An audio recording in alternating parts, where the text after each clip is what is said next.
So today I am planting walking onions. These are walking onions. So what happens is the onion sends up this, and instead of it going to seed, it makes more bulbs for next year. I had a coworker give me a whole bunch. I'd had a few, and so this is where my potatoes were. So I'd already dug it up, and I need to get these in before they go nasty. And they'll just go dormant for the winter, and then they'll come up. They're supposed to start this in the fall, and then so what happens is this grows up really tall, right? And then it bends over, and when it bends over, it lands on the ground like this because it's heavy, and then these little onion sets take root, and that's how they spread. That's what they call them, walking onions. Once you get a bed of walking onions started, you're never supposed to have to replant them again. Now, but your bed's going to move. I mean, it could very well move, because if this bends over here, and then next year those sprout and they bend over there, and then the next year, I keep putting my thumb over that. The next year, they go, that's what they call them, walking onions. I don't think I'm going to have that problem because they're not going to be able to go that way. They may go that way, but I'm not going to worry about that for now. I wonder if I get some of that burdock root up now. I wanted to save some of that, dehydrate it. I was out looking, happily the catnip is still going, so I could grab some more of that before my cat eats it all that I've got inside. I've still got some pumpkins out here, and if that frost didn't hurt them, I'm going to bring them in. And I keep finding, because I'm in the potato bed, I keep finding little tiny potatoes. I don't know if I'll be able to use all them, but that one got cut in half from when I was out here harvesting pumpkins, or potatoes, a couple weeks ago. So anyway, you get your onions in now. This will be nice, even though I have onion seeds that I've saved. These were just an extra that I got from a friend. And I'd like to I want to keep adding on to my garden space. So next year I plan on putting more stuff out there. I want to do some raised beds towards the road. Those are my Brussels sprouts right there. And they're still pretty tiny. I don't know how long I don't know if they're going to get very big. Well, the bottom ones are kind of big. I'm surprised the slugs don't like them as much. They like cabbage. They ate the crap out of my cabbage, but they don't seem to like Brussels sprouts. And no, it's not, because nothing likes Brussels sprouts.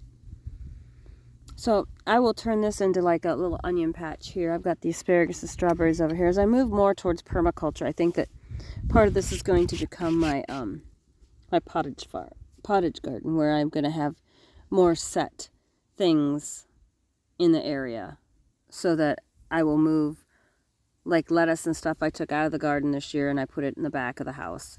So I have a whole like salad bed, so that all we have to do is go over there and go out the back door, right out the kitchen onto the patio, and then right down the steps, and bam, there's your salad. So I moved that out of here, and I just had the dill, the pumpkins, beans, carrots, potatoes. So you're not supposed to grow your potatoes on the same spot. So I'll pull up those trellises. I got to harvest that celery too. And I'll pull those trellises up. I'll put the potatoes up front this year. I'll have the onions back here where the potatoes were. The tomatoes I'm going to have to completely move someplace else. So I'll probably put a new bed out that way for the tomatoes. And Peachtree still has all her leaves sitting over there. So she's pretty sheltered from the wind. I mean, I'm pretty happy with that spot. She seems to like it. I'm going to name her something. I had Priscilla the persimmon tree in Washington, so I'll have to come up with something with a P. Paula, peach. No, Paula the peach. No, that wasn't go well. Anyway, so, and no, that's not garbage in there. Those are the coffee grounds and eggshells.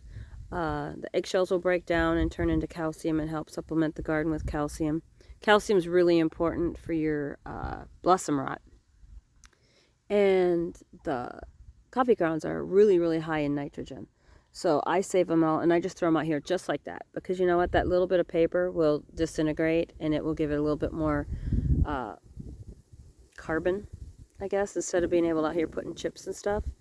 So, but already I was supposed to go clean out some of the horse stuff and then haul it out here and stick it in the garden. So I've got onions. I'm going to have to harvest those onions too. Got all the onions to harvest.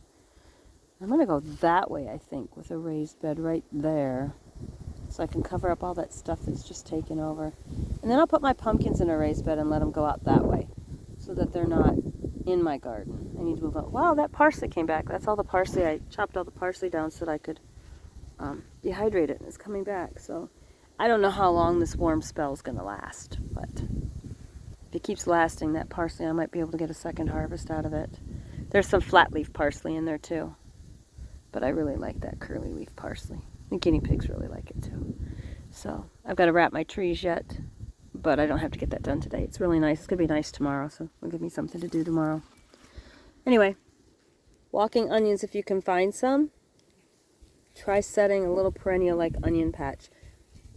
I've been told that you save the top and then you eat the small part of the onion underneath it, and it's supposed to be super duper strong. So that's really good. You don't need, because they don't make big onions. They're not like a, Walla Walla or a big onion.